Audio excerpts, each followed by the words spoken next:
நிகிதா வணக்கம். நிச்சயமாக திருநெல்வேலியில் நேற்று இரவு பார்த்தீர்கள் என்றால் வழிவிடாமல் சென்ற பின்னால் வந்த ஒரு வேனுக்கு வழிவிடாமல் சென்ற அரசு பேருந்தை விரட்டி சென்று வழிமறித்து தனியார் அந்த வேனின் ஓட்டுநர் தாக்குதல் நடத்திய சம்பவம் மிகுந்த பரபரப்பை ஏற்படுத்தியுள்ளது. அவர் தாக்குதல் நடத்திவிட்டு அங்கு வாக்குவாதம் செய்த காட்சிகளும் வெளியாகி மிகுந்த பரபரப்பை ஏற்படுத்தி இருக்கிறது. பொதுமக்களுக்கு கடுமையான இடையூறை ஏற்படுத்திய இந்த நிகழ்வு குறித்து விசாரித்த போது நிகிதா, திருநெல்வேலி மாவட்டம் பாபநாசத்தில் இருந்து பயணிகளை ஏற்றிக்கொண்டு நல்ல மழை வேறு பெய்து கொண்டிருக்கிறது.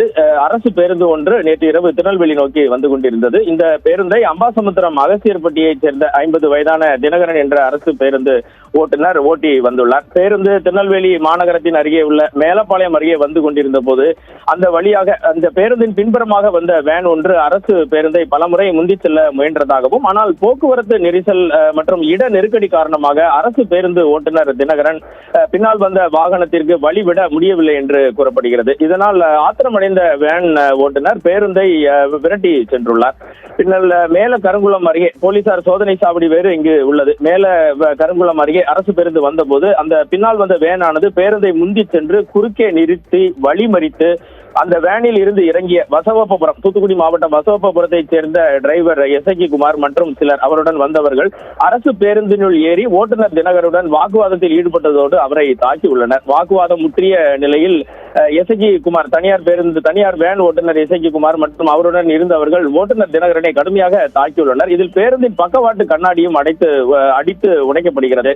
இந்த தாக்குதலில் அரசு பேருந்து ஓட்டுநர் தினகரன் காயமடைந்தார். அதே போல் ஏற்பட்ட கைகலப்பில் இந்த தனியார் வேன் ஓட்டுநர் எஸ்ஐகி குமாருக்கும் காயம் ஏற்பட்டதாக கூறப்படுகிறது.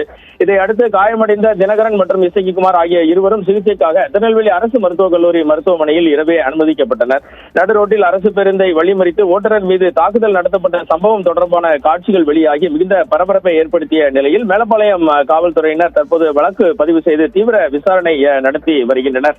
இதெல்லாம் ஒருபுறம் இருந்தாலும் நிகிதா, மழை பெய்து கொண்டிருந்த நிலையில் நூற்றுக்கணக்கான பயணிகளுடன் வந்த பேருந்தை இதுபோல் தனியார் ஓட்டுநர் ஒருவர் வழிமறித்து பேருந்துக்குள் ஏறி ஓட்டுநர் நடத்துனர் இருவரையும் தாக்கியதும் இதனால் பயணிகள் ஏற்பட்ட சிரமமும் குறிப்பிடத்தக்கது.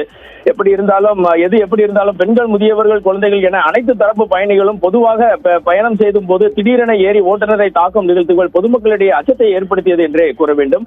இதுபோன்ற நிகழ்வுகளில் பொதுமக்களுக்கு அச்சுறுத்தலையும் இடையூறையும் ஏற்படுத்தும் நபர்கள் மீது கடுமையான நடவடிக்கையை காவல்துறை மேற்கொள்ள வேண்டும் என்ற பொதுமக்கள் கோரிக்கையும் முன்வைக்கப்படுகிறது. நிகிதா.